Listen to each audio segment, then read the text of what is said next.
Tepuk tangan dulu untuk semua yang hadir di sini. Jadi ini hadir seluruh Indonesia, Bung Sarin. Seluruh tanah air hadir berkumpul di sini dan tadi disampaikan semua datang dengan bawa bekal masing-masing. Lokasinya yang disiapkan, tinggalnya sendiri-sendiri, kemandirian menjadi ciri utama gerakan rakyat ini. Jadi saya ingin menyapa dulu pertama seluruh jajaran DPP Gerakan Rakyat, wabil khusus Ketua Umum dan Sekjen, Pak Sarin Hamid dan Bung Ridwan bersama seluruh jajarannya. Kemudian juga Ketua Dewan Pakar, Prof. Zulfikar Amir, dan seluruh jajaran di sini ada Bang Surcan, ada Bang Iben, dan semua saja yang berjaket, jaketnya coklat di sini ya. Jadi kalau jingga mencoklat sudah pakar gitu jadi. Kalau masih jingga belum pakar nih kita. Juga teman-teman seperjuangan yang hadir bersama di sini. Pak Saugi, terima kasih kedatangannya, Bang Habil Marati, Pak Napoleon Bonaparte, kemudian Kak Ria, kemudian juga hadir di sini Dr. Ea, ada Bang Yasin Kara, Bang Saud, kemudian Bang Ramadan Pohan, Bang John, dan di depan kita juga Bang Awalil Rizki, ekonom kita yang akhir-akhir ini jadi rujukan bagi kita semua membaca situasi di Indonesia. Teman-teman sekalian, saya ingin sampaikan selamat yang baru saja dilantik seluruh jajaran DPP Gerakan Rakyat. Selamat bertugas, amanat besar diembankan di pundak saudara-saudara sekalian. Lalu yang dari seluruh DPW hadir bersama di sini, kalau disebut semuanya agak panjang, tapi kita beri tepuk tangan untuk seluruh DPW yang hadir bersama di ruangan ini. Lalu kita semua berkumpul dalam suasana yang agak berbeda. Biasanya kalau kita mendatangi sebuah pertemuan Rakernas, maka gedung diwarnai dengan suasana konstruksi beton dengan desain interior. Hari ini masuk suasananya suasana hutan tropis yang ada di tempat ini. Dari mulai masuk ke depan suasana hutan tropis dan begitu juga di sini. Dan pesannya pesan yang cukup tegas ini tentang keadilan ekologis. Jadi saya dapat tugas bicara tentang keadilan ekologis. Di satu sisi alhamdulillah bukan membicarakan masalah demokrasi di negeri ini. Karena kalau bicara demokrasi semuanya nanti rame bicara demokrasi. Tapi juga persoalan ekologis ini nggak kalah rame sesungguhnya. Dan kalau kita perhatikan teman sekalian, salah satu problem mendasar yang ada di dalam perjalanan peradaban manusia selama beberapa abad terakhir ini, kita menyaksikan sulitnya umat manusia mempersatukan dua eko. Dua eko nggak akur. Yang satu ekonomi, yang satu ekologi. Kita menginginkan keadilan ekonomi, tapi juga kita menginginkan keadilan ekologi. Ekonomi dan ekologi harus dikembalikan sejalan bersama-sama lagi. Tidak bisa lagi kita membiarkan ini terpisah, terpecah. Karena itu ketika saya dapat tugas ini untuk berbicara tentang keadilan ekologi, saya pikir timingnya tepat dengan situasi Indonesia. Izinkan saya memulai dengan menyebut satu angka. 1198. Apa itu angkanya? Itu adalah data terakhir per hari Jumat kemarin, jumlah saudara-saudara kita yang meninggal akibat bencana di Aceh, Sumatera Utara, dan Sumatera Barat. 1198. Dan kita berdoa dan berikhtiar, mudah-mudahan angka ini tidak tambah. Tapi saudara sekalian, 1100 ini dibandingkan dengan 1 juta jiwa yang mengungsi, ratusan ribu rumah yang hancur, dan lebih dari separuh dari desa di Provinsi Aceh terdampak. Dan hari ini masih ada 144 orang yang belum ditemukan. Saudara sekalian, ini semua terlihat seperti angka statistik, tapi jangan pernah anggap ini sekedar angka statistik. Yang disebutkan itu adalah ibu yang kehilangan anak, anak yang kehilangan orang tua, keluarga yang kehilangan seluruh kenangan atas keluarganya, lingkungannya. Kami datang di desa-desa di situ, yang mereka tidak lagi bisa bercerita seperti apa bangunannya, karena terkubur, hilang, tidak bisa ditemukan lagi. Ya, pemantiknya adalah siklon tropis Senyar. Ini fenomena yang amat langka di Khatulistiwa. Kalau di utara diberi nama hurricane, kalau di selatan belahan bumi dikasih nama siklon. Tapi hurricane, dan itu adalah putaran air yang dahsyat, jarang terjadi di wilayah Khatulistiwa, biasanya di kawasan subtropis. Tapi mari kita jujur sedikit. Siklon itu memang menyumbang kerusakan. Tapi sebagian kecil, sebagian besarnya adalah dosa ekologis yang bertumpuk dan menumpuk bertahun-tahun lamanya.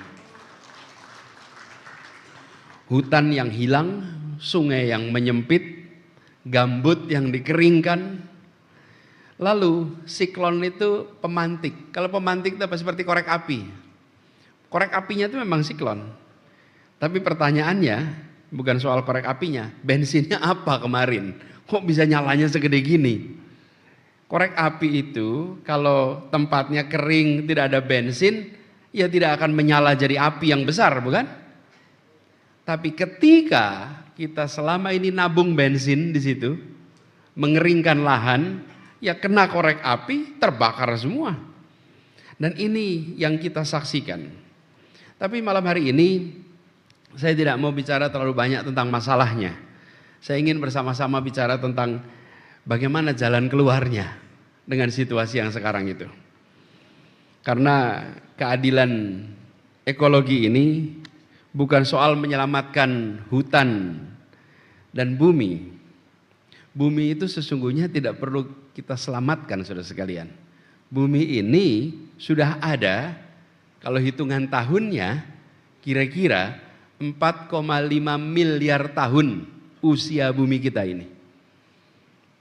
Manusia, Homo sapiens, itu diperkirakan sekitar 300.000 tahun yang lalu. Tetapi manusia modern yang bercocok tanam, yang menulis baru 10.000 tahun. 10.000 tahun dibandingkan dengan 4,5 miliar tahun. Usia manusia itu setitik dalam perjalanan bumi. Jadi manusia jangan GR dan bersombong dengan mengatakan save the earth. Kita mau menyelamatkan bumi, bukan. Kita mau menyelamatkan manusia dan seluruh makhluk penghuni bumi ini. Itu yang akan kita kerjakan.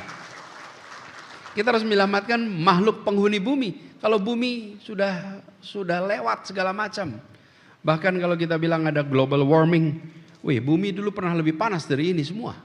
Khatulistiwa kita pernah lebih dingin dari ini semua. Khatulistiwa kita ini pernah suhunya ratusan derajat Celcius. Dan khatulistiwa ini pernah suhunya minus 45 derajat Celcius bukan sebulan 2 bulan. Berjuta-juta tahun. Jadi yang namanya global warming bagi bumi itu, kami pernah global warming. Kami pernah global extreme cold, pernah. Tapi sekarang kita berhadapan dengan situasi yang agak unik. Kita harus menyelamatkan, mengelola, karena konsep yang kita sama-sama sadari, kita pinjam bumi ini dari anak cucu kita. Dan kita harus kembalikan kepada anak cucu kita dalam kondisi baik dan lebih baik dari sekarang. Jadi Yang perlu kita perhatikan sekarang ini adalah bagaimana kita menselaraskan ini.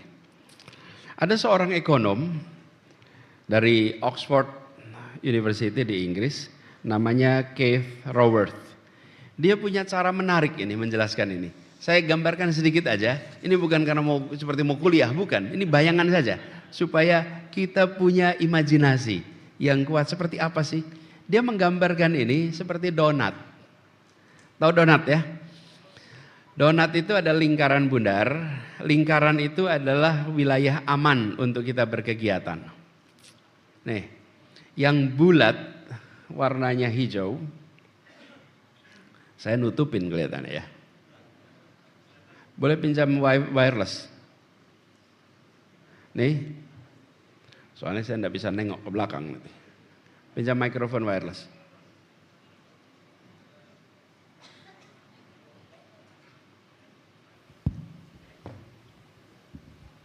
Ini seperti donat ini. Yang hijau muda itu adalah kawasan yang aman untuk kegiatan manusia. Ada kegiatan regeneratif distributif. Yang di dalam itu adalah hal-hal yang harus kita penuhi sebagai peradaban manusia. Ada kesehatan, pendidikan, makanan, minuman harus terpenuhi. Dan terpenuhi ini tumbuh perekonomian di sini, yang bulat itu. Tapi ketika kita membiarkan kegiatan perekonomian kita melampaui batas, apa yang terjadi? Yang terjadi kerusakan climate change di atas.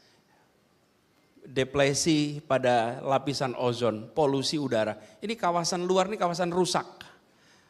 Oke. Tapi kalau yang di dalam ini, kalau tidak berada di sini, berarti ini belum terpenuhi. Nah, Indonesia ini unik. Yang bagian dalamnya belum terpenuhi, luarnya rusak. Kebayangkan teman-teman? Di banyak tempat lain, karena memenuhi kebutuhannya, kebutuhan apa sih di sini? Disebutkan di sini nih. Makanan, minuman, energi, pendidikan, kesehatan terpenuhi, digedein terus ekonominya, digedein terus, merusak Nah kalau kita, ini pertanyaannya nih, yang di dalamnya masih banyak yang belum dapat pendidikan, masih banyak belum dapat masalah kesehatan, masih banyak yang belum dapat perumahan, berarti bagian dalamnya belum beres bukan? Belum beres, tapi luarnya rusak. Jadi saya ingin sampaikan ini untuk kita memahami masalah. Bahwa masalah Indonesia hari ini, kita sudah menembus atapnya itu di banyak tempat, sementara jutaan rakyat Indonesia masih terjatuh di lantai bawah.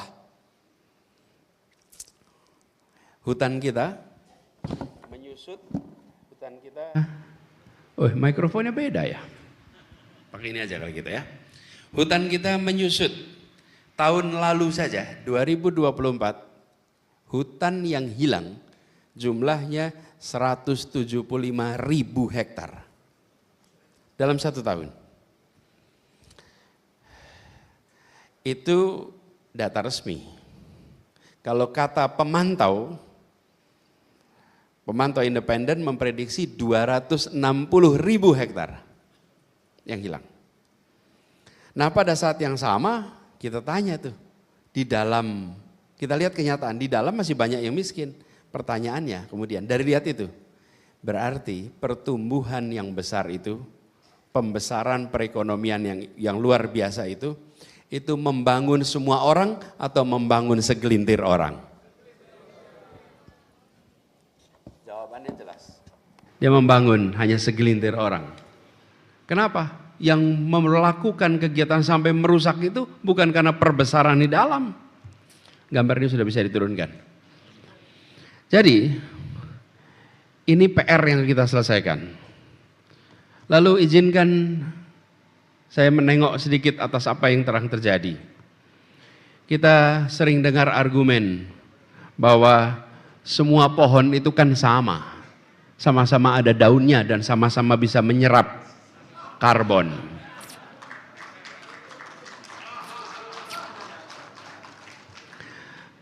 Sering dengar bukan? Ya secara teknis memang benar. Sawit pun melakukan kegiatan fotosintesis. Tetapi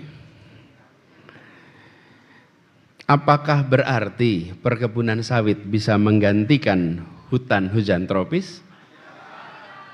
Jawabannya tegas, tidak bisa. Tidak bisa. Ini soal karbon misalnya. Hutan hujan tropis itu bisa menyimpan sampai 10 kali lipat lebih banyak karbon dibandingkan kebun sawit. Kenapa 10 kali lipat?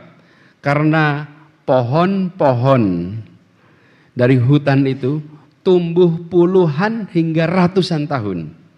Dan menyimpan karbon itu bukan saja di daunnya, tapi di batangnya, kemudian sampai di akarnya. Nah, sawit beda. Setelah 25 tahun dia tebang, diganti.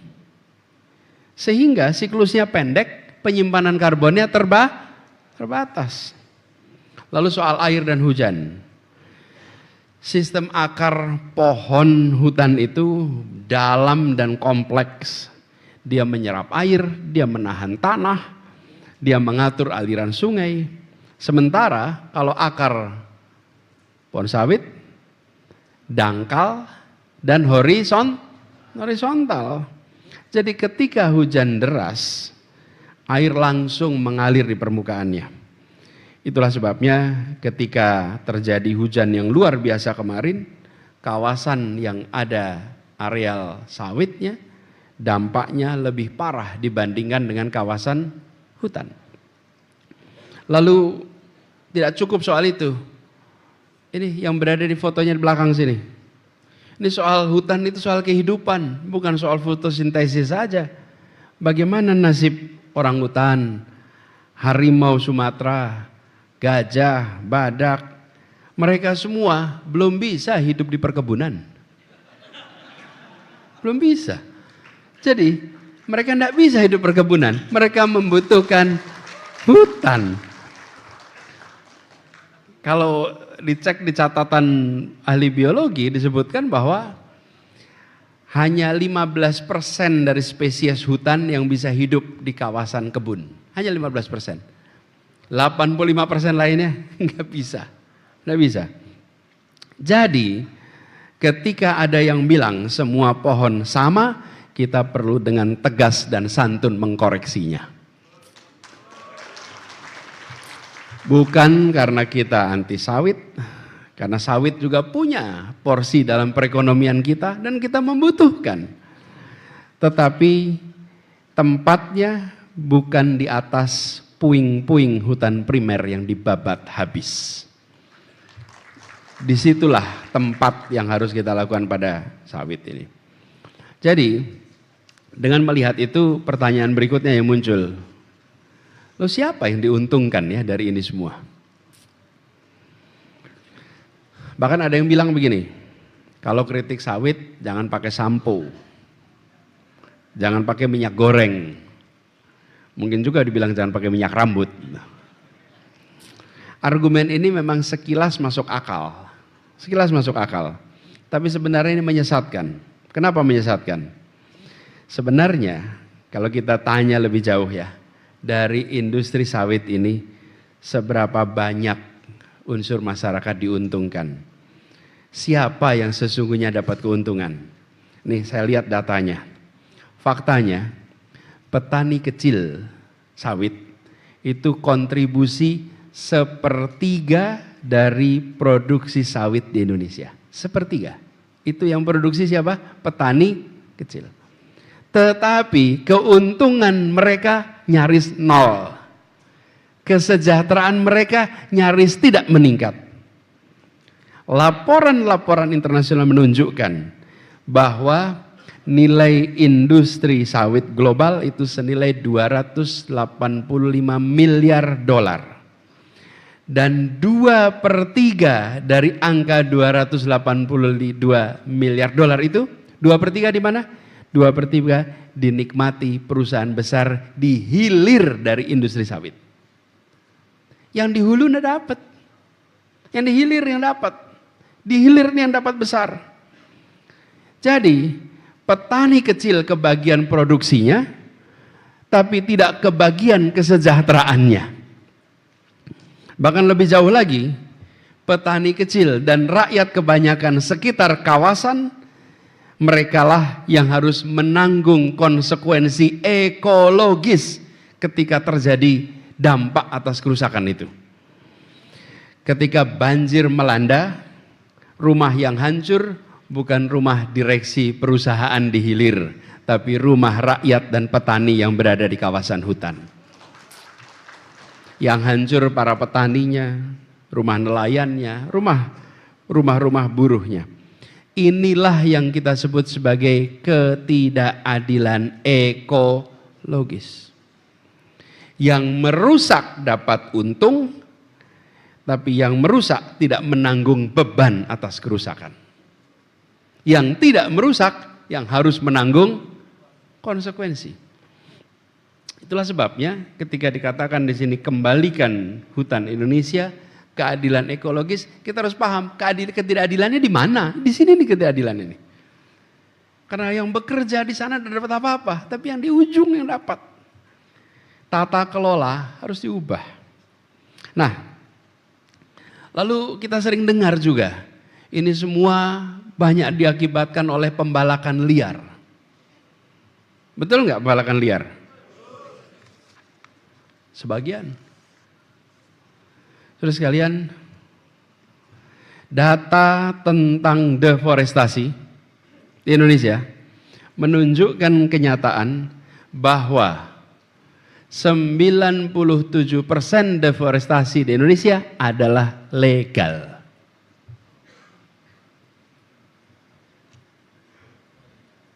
Artinya ditebang menggunakan izin. Ada stempel, dokumen lengkap. Ini bukan pembalakan liar, misalnya. Ini bukan pembalakan liar. Bahkan lebih dari separuh dari kehilangan hutan, 59%, yang terjadi adalah di area konsesi perusahaan. Konsesi logging, konsesi kebun kayu, konsesi tambang, konsesi sawit, hampir semuanya legal. Maka pertanyaannya, apakah hukum kita sudah benar? Apakah peraturan kita sudah benar? Atau justru hukum dan peraturan kita yang menjadi biang utama terjadinya kerusakan ekologis ini? Kalau 70% karena liar, berarti masalahnya penegakan hukum. Kalau 97% itu legal, berarti masalahnya di aturan hukumnya. Berarti ada problem di sini nih. Nah, di sini kita perlu jujur bahwa masalahnya bukan sekedar soal orang-orang yang bertindak melawan hukum. Masalahnya adalah sistem yang membolehkan pengerusakan atas nama pembangunan. Bukan tidak mungkin di dalamnya ada praktek-praktek koruptif. Ketika aturan-aturan ditekuk untuk kepentingan korporasi. Ketika aturan dibuat sedemikian rupa untuk kepentingan ekonomi tanpa memikirkan keseimbangan ekologis. Jadi, sekarang kita harus cari jalan baru, cari jalan keluar. Apa kabar baiknya? Kabar baiknya perubahan itu bisa dikerjakan, tapi dimulai dengan cara berpikir. Cara berpikir kita harus berubah. Selama ini banyak dari kita yang berpikir ambil sebanyak-banyaknya dari alam, baru kemudian bersih-bersih bila sempat. Ambil dulu sebanyak-banyaknya, nanti bersih-bersih bila sempat. Sekarang sudah tidak bisa lagi. Kita sudah harus sejak awal merancang ekonomi yang regeneratif. Regeneratif itu artinya apa? Bisa bertumbuh kembali. Yang mengembalikan situasi alam seperti kondisi sebelumnya. Bukan sekedar menguras dan ditinggal pergi. Dan ekonomi regeneratif ini bukan mimpi, ini sudah dipraktekkan di berbagai tempat. Kita punya banyak sekali contoh. Indonesia bukan negara pertama yang melakukan pertambangan. Indonesia bukan negara pertama yang melakukan perkebunan. Bukan. Banyak sudah mengerjakan. Dan banyak yang sudah mengerjakan dengan cara yang berkelanjutan.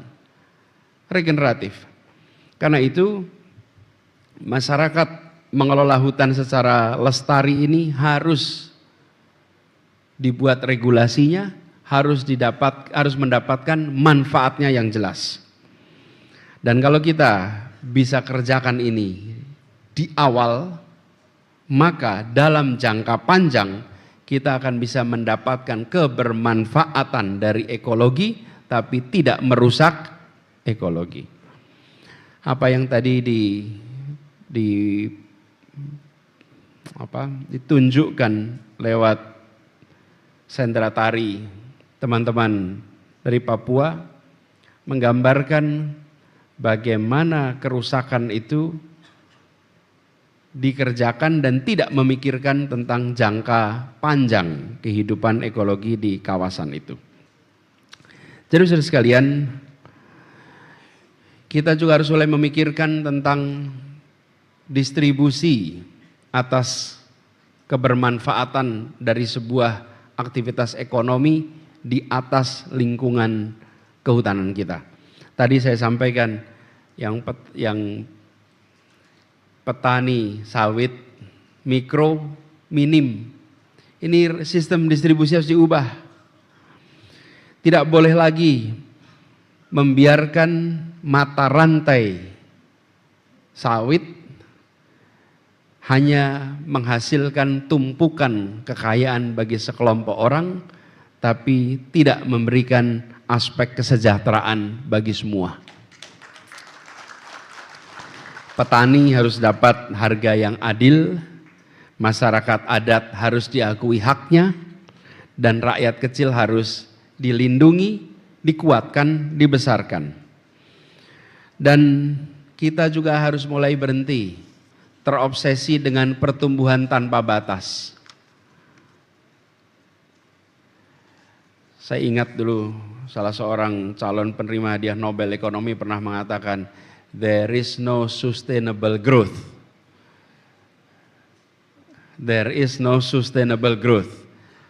Yang ada hanya sustainable economy. Okay. Jadi pertumbuhan itu ada batasnya. Ada batasnya. Dan karena itulah yang berkelanjutan adalah ekonominya. Sustainable economy.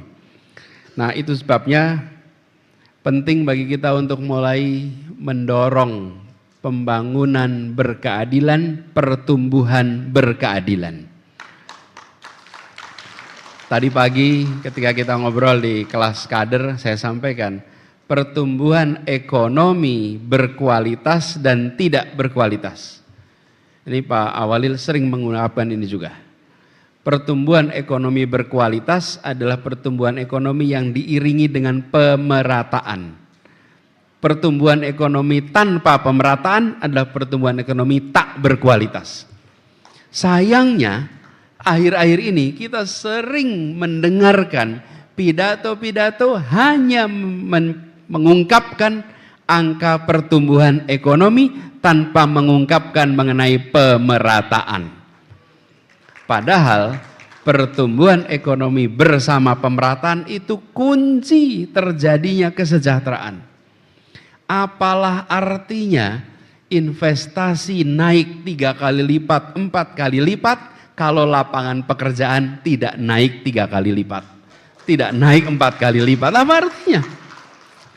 Apabila terjadi lompatan investasi tetapi angka pemerataan nggak bergeser, bahkan ketimpangan makin kuat.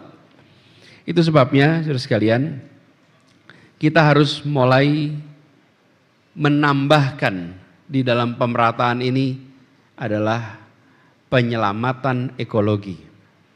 Indonesia salah satu negeri yang memiliki kekayaan alam yang dahsyat. Kita ini kekayaan alamnya luar biasa.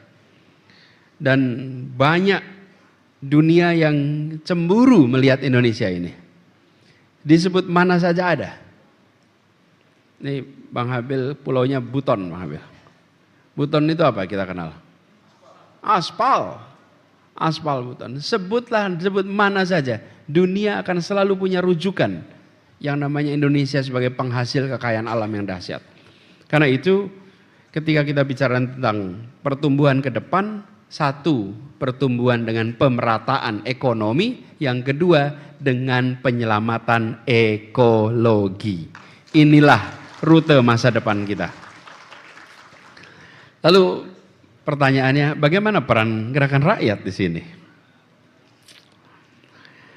Gerakan rakyat hadir membawa aspirasi tentang perubahan. Sebagai individu gerakan rakyat, saya rasa ada beberapa bisa dikerjakan. Jadilah mata dan telinga rakyat.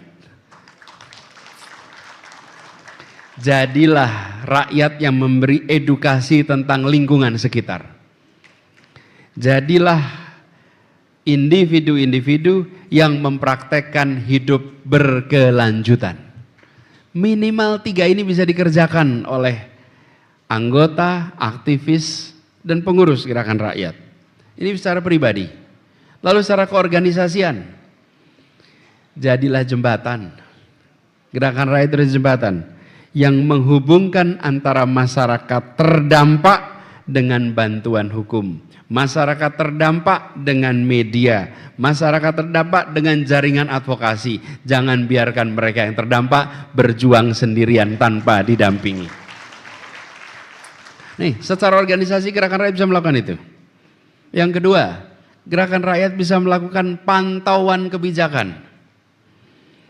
Pantau kebijakan tata ruang di wilayah saudara-saudara berdomisili. Di sini kita punya Bung Surya Chandra yang punya pengalaman mengelola tentang tata ruang. Pengalaman pengetahuan luas. Tapi yang mahal dari Bung Surya Chandra bukan pengalaman pengetahuannya saja, tapi ideologi keberpihakannya, itu yang mahal sekali. Itulah sebabnya teman-teman sekalian manfaatkan nih, lihat, pantau rencana tata ruang. Kenapa teman-teman sekalian? Karena rencana tata ruang inilah yang membuat jadi banyak legal, bukan? Dan itu dibutuhkan dunia usaha. Ingat teman-teman, dunia usaha membutuhkan kepastian. Mereka juga tidak suka apabila sudah diberikan izin A, di tengah jalan dibatalkan izinnya. Betul nggak teman-teman? Dan mereka bagaimana bisa ada kepastian berusaha kalau sudah dapat izin, tengah-tengah dibatalkan? Misalnya, tata ruangnya bilang boleh, sudah mulai kegiatan usaha, mendadak menteri lain keluarkan surat, dilarang. Tidak ada kepastian. Jembatan untuk berkeadilan. Kawal kebijakan ini menjadi penting sekali. Jadi pastikan kawasan-kawasan lindung tidak dikorbankan. Dan teman-teman gerakan rakyat punya kesempatan untuk melakukan ini. Yang ketiga, sebagai organisasi, gerakan rakyat bisa membangun koalisi. Bangun koalisi. Bersama organisasi lingkungan, akademisi, jurnalis. Gerakan rakyat ini bisa menjadi lebih besar karena menjangkau semua dengan membawa pesan. Rakernas pertama bicara tentang keadilan ekologis. Ajak semua untuk berjuang di sini. Teman-teman, kalau bicara keadilan ekologis, semua tidak punya alasan moral untuk menolak. Lintas agama, lintas suku, lintas etnis, bahkan lintas partai. Ketika berbicara keadilan ekologis, semua akan bisa bersama. Dan pesan saya dalam konteks ini, tidak harus segalanya serba konfrontatif, sensasional. Bisa dikerjakan dengan advokasi yang cerdas. Bisa dengan advokasi yang konstruktif. Bisa dengan advokasi yang persuasif. Tetapi tidak kompromistis. Ini dibangun. Dan dialog dengan semua pihak di pemerintah daerah sampai dengan pelaku-pelaku yang terlibat di dalam aktivitas ekologi di sekitar tempat saudara-saudara semua beraktivitas. Jadi saudara sekalian yang saya hormati, kita tidak mewarisi bumi ini dari nenek moyang kita, tapi kita meminjamnya dari anak cucu kita. Pertanyaannya, dalam kondisi apa kita akan kembalikan pinjaman ini? Dengan sungai yang penuh lumpur, dengan gunung yang sudah dipangkas, dengan hutan yang tak lagi hijau, dengan air sungai yang tak lagi jernih, dengan langit yang penuh dengan asap dan kelam, atau sebaliknya. Peristiwa yang terjadi di Sumatera kemarin adalah peringatan. Peringatan kepada kita bahwa kita berpotensi mewariskan bumi ini kepada anak cucu kita seperti tadi. Kita wariskan dengan gunung yang dipangkas, dengan langit yang tak lagi biru. Itu potensinya. Ini adalah wake up call. Tapi saudara sekalian, peringatan itu hanya berguna jika kita bertindak, teman-teman. Kita pasang alarm pagi, jam 4 pagi bangun, alarmnya dipasang, udah bener alarmnya bunyi, tapi kita tidak bangun, maka alarm itu tidak ada gunanya. Alarm itu bisa disebut berguna, bukan karena dia bunyi, tapi karena kita bangun akibat alarm itu berbunyi. Jadi, ketika kita mengatakan bahwa peristiwa Sumatera kemarin, bencana di Sumatera, adalah alarm, adalah peringatan, dia hanya berguna kalau kita kemudian berbuat. Kalau kemudian kita melakukan sesuatu. Kita sudah tidak bisa lagi pura-pura tidak tahu, kita sudah tidak bisa lagi menunda, karena setiap hutan yang hilang hari ini harus dihitung sebagai hutang yang kita gagal bayar pada anak cucu kita di kemudian hari. Mari kita sama-sama kembalikan hutan kita, dan Gerakan Rakyat telah memilih pesan ini sebagai pesan pertama di dalam Rakernasnya. Tahun pertama pesannya tentang keadilan ekologis. Ini panggilan perjuangan yang kita semua harus bawa. Ini bukan karena tren global, ini bukan karena tekanan internasional, ini karena Indonesia adalah tanah air kita. Ini adalah rumah kita.